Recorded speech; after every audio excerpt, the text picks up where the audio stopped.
Ok, bueno, buenos días. Déjenme.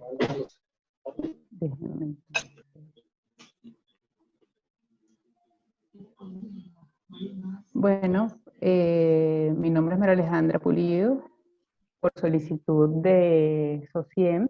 eh, bueno, he organizado un poco la información que hay en cuanto al impacto de las medidas de aislamiento, distancia social y la salud mental, digamos, en la población en general. Es importante. Valentín, no te cierres el micrófono, no, es difícil.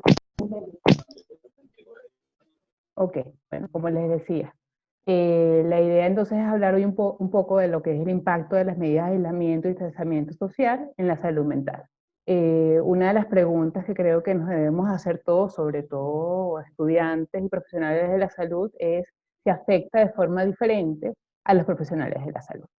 Entonces, bueno, estamos conscientes de que este es un problema que nos está afectando a todos. La idea hoy es hablar de, bueno, qué y cómo, por qué nos afectan estas medidas, cuáles son las emociones que vamos a encontrar durante la pandemia, cuáles serían las estrategias recomendadas para mantener una adecuada salud mental, qué es la ansiedad, cuándo es una respuesta adaptativa o un trastorno, cuándo deberíamos buscar ayuda, y bueno, lo inicial, que es que si nos afecta a nosotros de una forma distinta.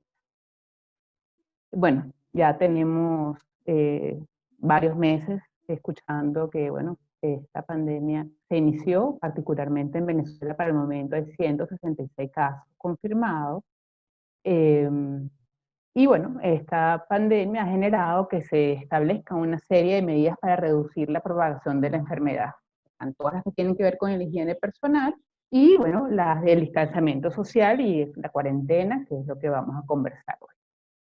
Ustedes saben, eh, porque fueron implementadas, ¿no? Para aislar y limitar el movimiento de los pacientes, identificar y tratar enfermos y, sobre todo para evitar que la curva de contagios sea tan elevada que pueda saturar lo que son los sistemas de salud. Entonces, ¿cuáles van a ser los principales estresores durante la cuarentena y el aislamiento de la población? Lo primero es cuánto tiempo va a durar la cuarentena. Esto nos llena de incertidumbre. Pues. Nos dijeron en este momento que va a ser hasta el 13 de abril, pero sabemos que probablemente haya que prolongarlo, ya ha sido la experiencia en otros países. Todos vamos a tener miedo a la infección, tanto por el temor a que nos contagiemos a nosotros, nos contagiemos nosotros, y los que vamos al hospital tememos que al regresar a la casa podamos infectar a nuestros familiares. ¿Qué más nos afecta? El aburrimiento y la frustración. La cuarentena implica quedarnos en casa, y quedarnos en casa, bueno, limita que no podamos hacer las actividades que siempre hacemos, y además nos llena de frustración no poder satisfacer nuestras necesidades como lo hemos hecho generalmente. Otro estresor es si cuento en casa con lo que necesito para estos días. Tengo los alimentos, en este momento tengo gasolina. Digamos que todas estas situaciones generan estrés, ansiedad en quienes estamos cumpliendo la cuarentena. Además, un punto central, sobre todo en este momento de globalización y de tan rápida propagación de las informaciones, es: ¿estoy recibiendo la información adecuada? No solamente desde qué punto hasta son las noticias, el enfoque, el estilo y el contenido de las que recibimos, sino que además nos pasa, particularmente en nuestro país, que a veces dudamos de la transparencia de la información o los mensajes que recibimos parecen poco claros.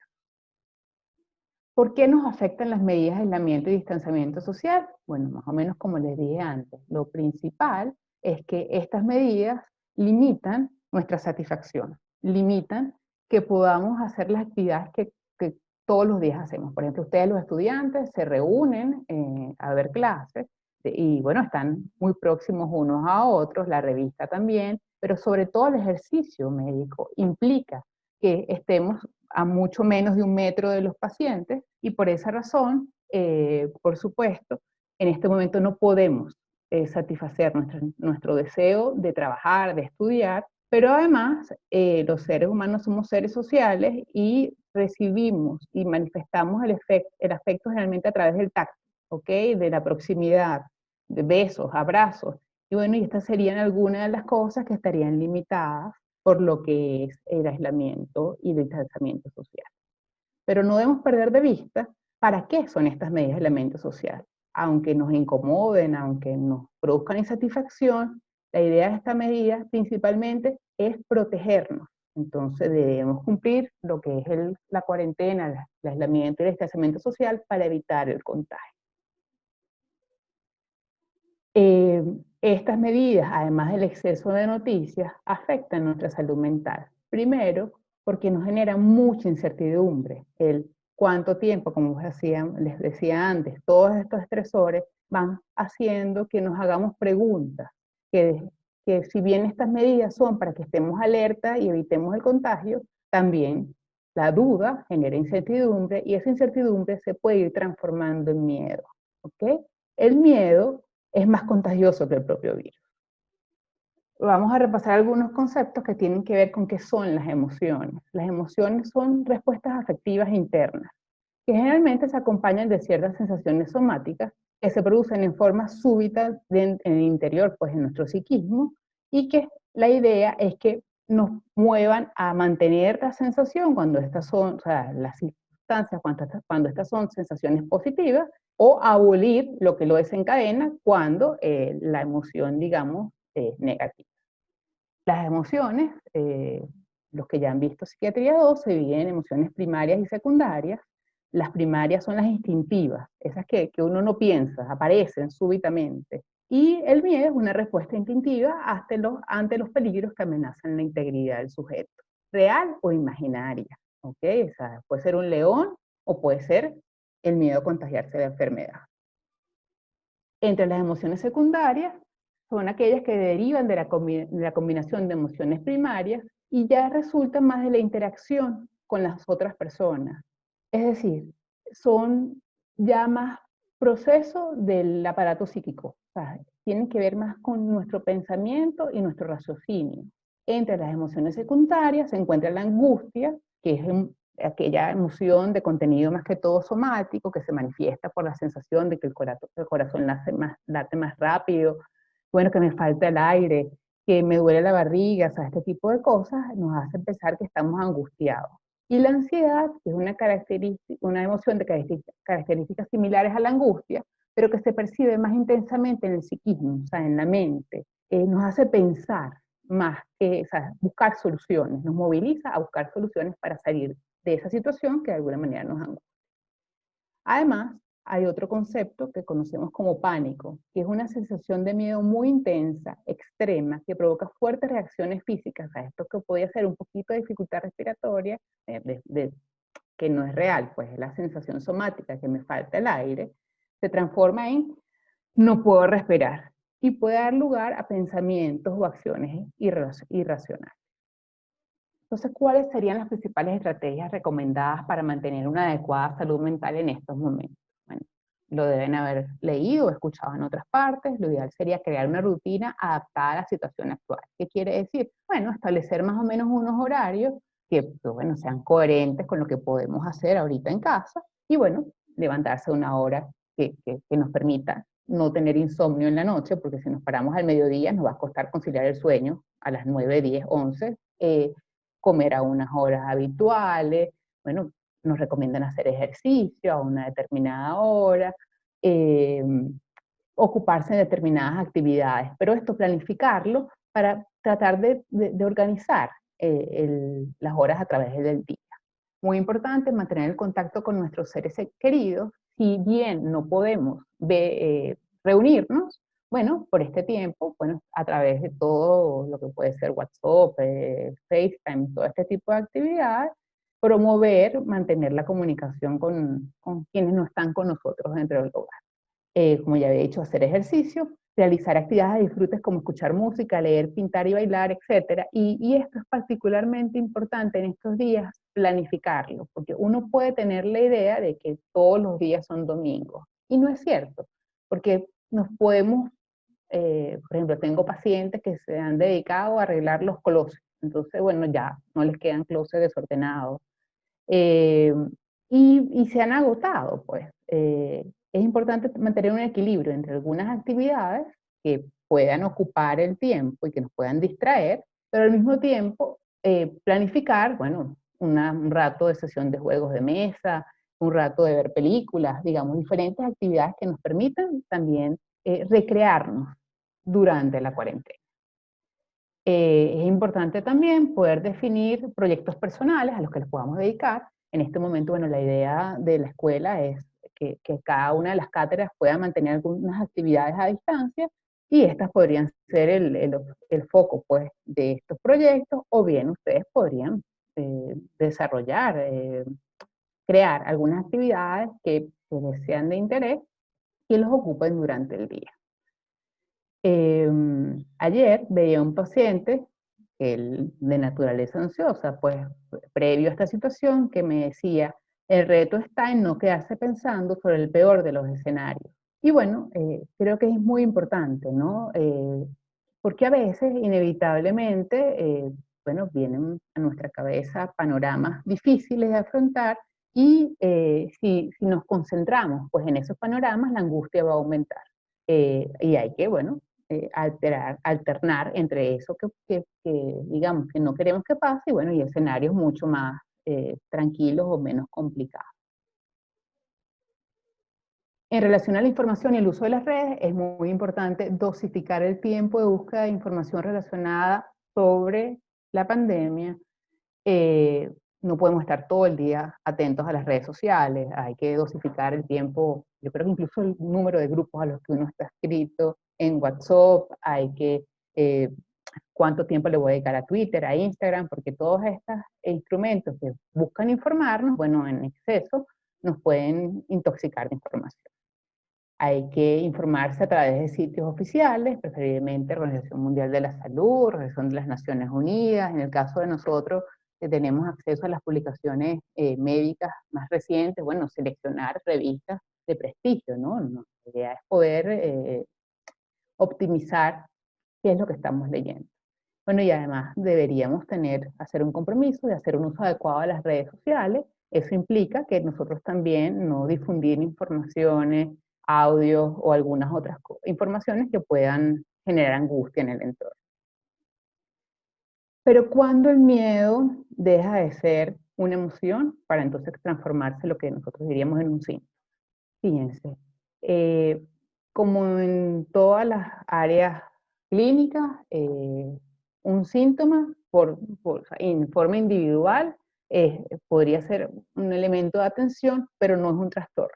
En los trastornos de ansiedad, por supuesto, lo esencial es el miedo, la angustia, la ansiedad como síntoma capital, pero esto tiene que verse acompañado de una serie de alteraciones de otras áreas del examen mental, principalmente del pensamiento, que bueno, tendrían que aparecer entonces asociadas a este miedo, las ideas obsesivas. En este momento son muy frecuentes las ideas de contenido hipocondríaco, pues del temor a contraer la enfermedad o de ya tenerla, pues es inevitable que, por ejemplo, los médicos que estamos asistiendo al hospital, o imagínense mucho más los infectólogos que están en contacto con pacientes sospechosos, no lleguen a su casa y les entre la duda de si se habrán podido contagiar o no. Pero bueno, esto tiene un rango y hay que estar atento a cuán presentes están estas ideas. La preocupación excesiva por los acontecimientos pueden ser otras alteraciones del pensamiento, o lo contrario, el esfuerzo sostenido para evitar pensar. Quien te dice que yo no quiero pensar en nada, podría ser también un síntoma. Además, habrían síntomas físicos inespecíficos como tensión muscular, palpitaciones, molestias gastrointestinales, etc. Desde el punto de vista cognitivo, dificultad para concentrarse, fatiga psíquica y alteraciones del sueño. Particularmente es muy frecuente que la ansiedad interfiera con el sueño, bueno, y de alguna manera se produzcan o despertares tempranos, o sea, en la madrugada me despierto y no puedo seguir durmiendo, que sea mi insomnio de mantenimiento, o lo contrario, me acuesto y no me puedo quedar dormido, que es el insomnio de conciliación. Pero aún estando presentes estos síntomas, nosotros no diagnosticamos un trastorno de ansiedad, sino hasta que observamos que estos síntomas son intensos y se presentan la mayor parte del día, todos los días. ¿Okay? No es que un día estuve muy ansioso, porque de repente hoy leí una noticia o alguien me echó un cuento terrible Entonces, hoy todos los días, por un periodo de tiempo, digamos de una semana, 2 semanas, bueno, no tendríamos que alarmarnos. Pero si empieza a ser todos los días, la mayor parte del día, bueno, tenemos que estar atentos. Los síntomas además deben interferir con el trabajo, el estudio y las relaciones interpersonales. Es decir, yo, en las estrategias que habíamos pensado utilizar, que era hacer ejercicio, comprometernos en algún proyecto, hacer alguna actividad, no puedo hacerlas porque el nivel de ansiedad es tan elevado que, aunque intento, fracaso. Otro criterio para considerar lo que es un trastorno es, bueno, se empezó a recurrir al consumo de alcohol, de fármacos o drogas ilícitas para atenuarlo. Y esto hay que estar atento porque, bueno, habrá más de uno que dirá, bueno, pero unos días como estos, ¿qué importa que me tome al final del día un par de traguitos? O hay personas que empiezan a hacer uso de medicamentos para dormir o para estar más relajados y tenemos que estar pendientes de que si esto empieza a pasar, porque los síntomas están presentes todos los días, la mayor parte del día, es el momento entonces de plantearse consultar a un especialista del área de la salud mental. Bueno, la otra alarma que por supuesto está siempre presente entre psiquiatras y psicólogos es, bueno, si el paciente está teniendo ideas o conductas suicidas, bueno, debe entonces buscar atención psiquiátrica. Esto puede ser a través de un psicólogo o de un psiquiatra. Muy importante, no automedicarse nunca. Y nosotros los profesionales de salud, con mucha frecuencia, en función del conocimiento que tenemos, bueno, pensamos que podemos fácilmente tomar decisiones y la idea es que cuando nos enfermamos, otra persona debe prestar esa ayuda. Por último, que creo que es uno de los elementos más importantes a considerar. Afecta de forma distinta el aislamiento, la pandemia, la salud mental de los profesionales de la salud. Fíjense, yo considero que en cierta forma sí. Los médicos y todos los profesionales de salud estamos expuestos constantemente al sufrimiento, ¿ok? Y utilizamos mecanismos de defensa, algunos muy, digamos, desarrollados o muy útiles para lidiar con eso. Pues, y generalmente la identificación, que tiene mucho que ver con la empatía, ponerse en el lugar del otro, pues, el altruismo, que tiene que ver con el deseo de ayudar al otro, sublimar nuestros propios conflictos, pues muchos la vocación médica recae en experiencias tempranas de familiares que han estado enfermos. Racionalizar, que es pensar, no decidir. Eh, son mecanismos de defensa que son muy útiles y que ayudan al paciente. Eh, y bueno, siempre y cuando tengamos una conciencia clara de que somos vulnerables, está bien, son mecanismos que son útiles. Pero al mismo tiempo, los médicos utilizamos otra serie de mecanismos que aunque resultan útiles, nos dejan de alguna forma desprotegidos. ¿Cuál es el caso? Por ejemplo, a veces saber por qué enfermamos nos hace considerar que, bueno, que nosotros no nos vamos a enfermar. Y eso es un error frecuente, pues porque es como que el conocimiento nos protege. Y la verdad es que somos tan vulnerables como el resto de la población. Nos disociamos, es decir, a veces no estamos como aquí en el ahora, ¿no? Yo en estos días vi a alguien en el hospital caminando como si fuera cualquier día, sin tapaboca. Entonces uno dice, bueno, pero ¿será que está claro realmente lo que está pasando? Minimizamos las situaciones y eso nos pasa mucho con nuestra propia salud.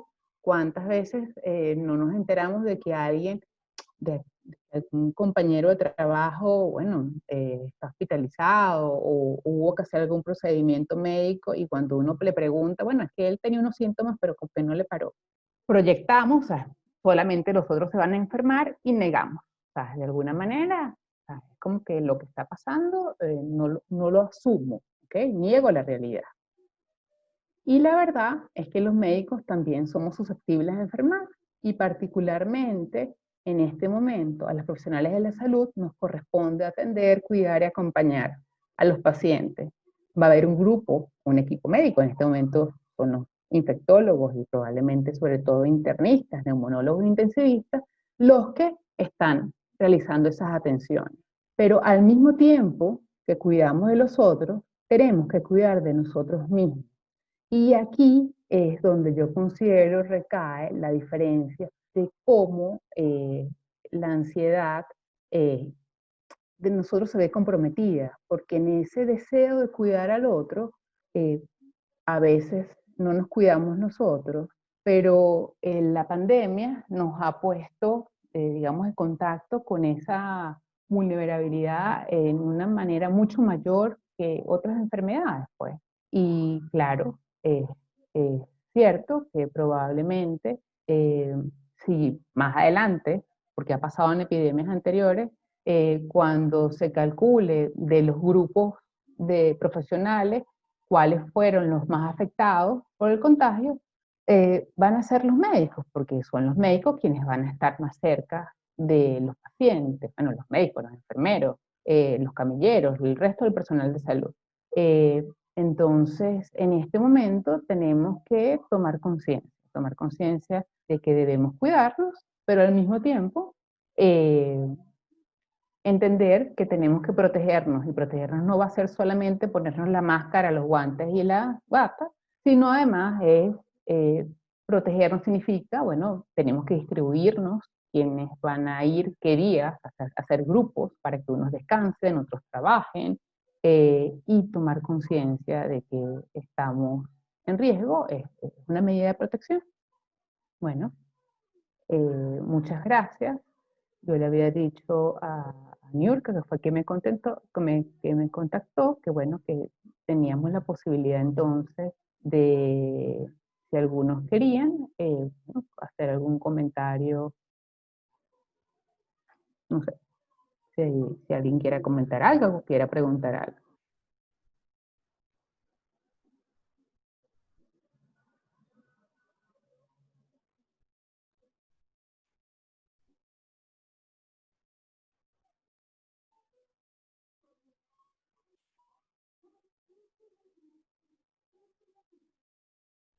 ¿Me escuchan?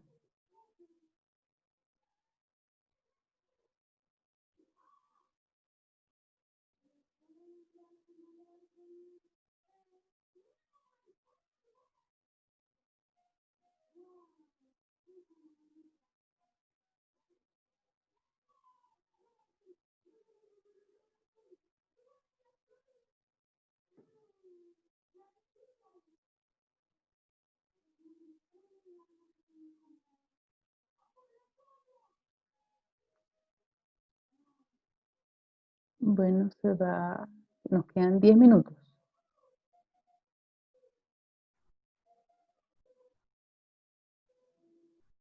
¿Alguien quiere comentar algo?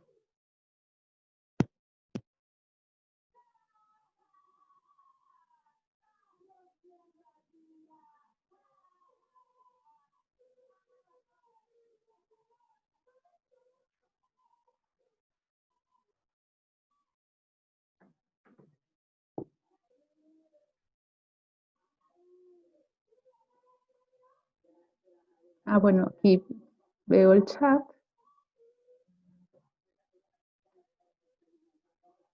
Eh, Leo, buenos días.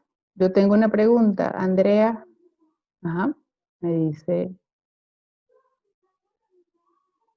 si la dejas por aquí por el chat. ¿Cómo debería manejarse la ansiedad cuando ya empieza a reflejarse orgánicamente? Ok, les cuento. El primer paso, nosotros cuando la ansiedad empieza a tener síntomas físicos, lo primero es iniciar con psicoterapia.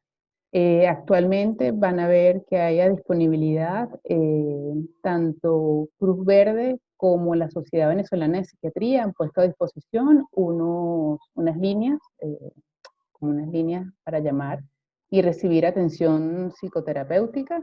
Ellos lo canalizan y de esa manera entonces la psicoterapia es un encuentro entre dos personas, un profesional de la salud mental que va a ir escuchándote, ¿ok? Y te va a permitir no solamente depositar esa angustia en, en, en otra persona, sino reflexionar sobre ella. Además, hemos ido desde el servicio de psiquiatría para justamente como apoyar pues, en lo que tiene que ver con la angustia.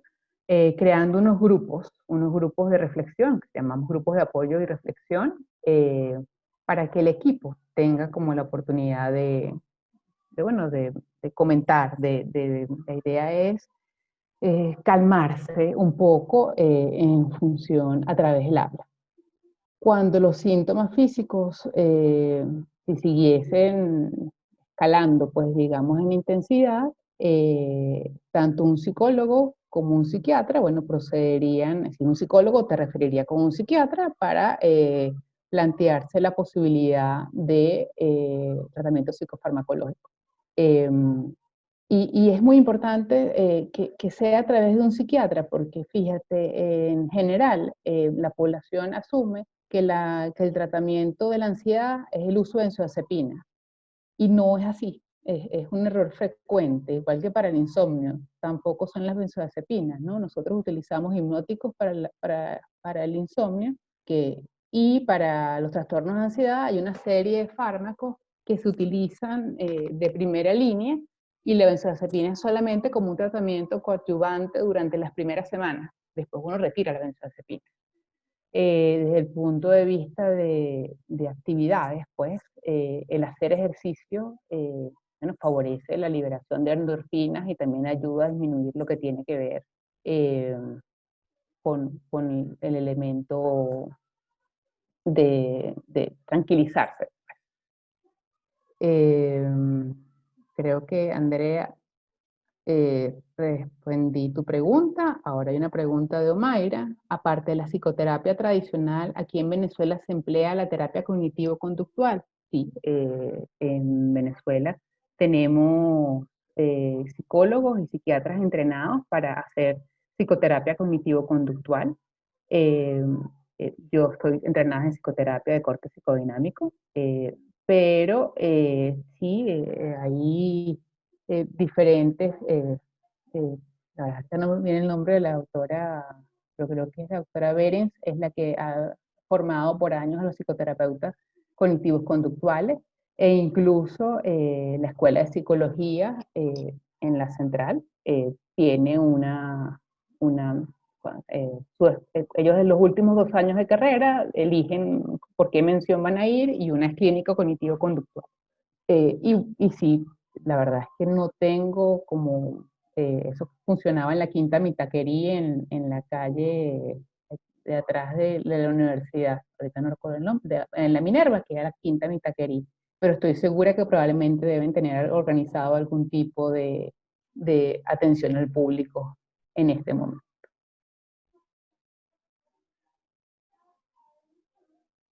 ¿Alguna otra pregunta?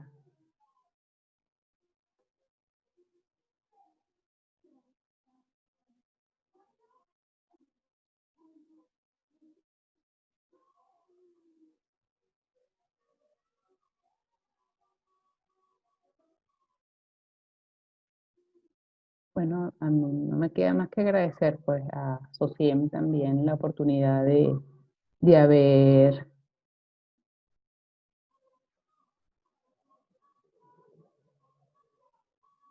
eh, fíjense, aquí coloca Omaira: como docente a mis estudiantes de cuarto año de la carrera les hago esta observación: la importancia de la aproximación psicoterapéutica. Eh, sí, y además, particularmente por ser nosotros personal expuesto al sufrimiento, como les comentaba antes, la psicoterapia debería ser parte también de las medidas de prevención o de autocuidado eh, de los médicos.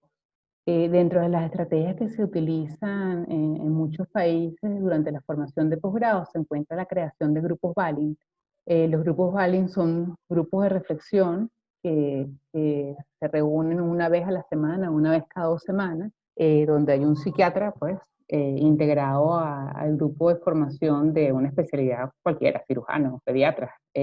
Y lo que se hace en esa reunión es que semanalmente un residente, un adjunto, plantea un caso donde él observó que había dificultades en la relación médico-paciente. bueno, porque lo angustió, bueno, porque no siempre es tan fácil, ¿no? Esta relación. Y lo que se hace es que el grupo, digamos, facilitado por las personas, él o la persona que lleva el grupo, que es psicólogo o psiquiatra, lo que hacen es reflexionar, ¿no? En realmente cuáles fueron los mecanismos que, que estuvieron presentes ahí, la transferencia, la contratransferencia, y de qué manera estos mecanismos eh, interfirieron pues, en la relación y al mismo tiempo de qué otra forma se hubiese podido manejar la relación. Veo aquí una pregunta. Gabriel pregunta, ¿cómo podemos ayudar a un miembro de nuestro grupo familiar que actualmente atraviesa por un proceso de ansiedad? Eh, Fíjate, si lo primero, habíamos hablado de cómo estas estrategias, ¿no? Que de alguna manera ayudan a organizar el día. Eh, pero si a ustedes les parece que es muy intensa, bueno, sería referirlo a un psicólogo o un psiquiatra. Les había comentado ya que tanto la Sociedad Venezolana de Psiquiatría puso a la disposición de la población un número de teléfono a través del cual se pueden contactar. Cruz Verde también tiene esta posibilidad y a través de ellos canalizar pues la evaluación. Y por último, porque creo que se va a acabar las reuniones, además del ejercicio, bueno, reunirse virtualmente con los amigos, conversar de lo que está pasando, todas estas estrategias ayudan a disminuir la ansiedad. Lizeth pregunta, ¿puede exacerbarse de manera grave la depresión? Fíjense, sí, los pacientes que ya tenían un trastorno psiquiátrico previo a la implementación de las medidas, sí, están en mayor riesgo de que se exacerbe su sintomatología, eh, que se pongan en contacto con estas personas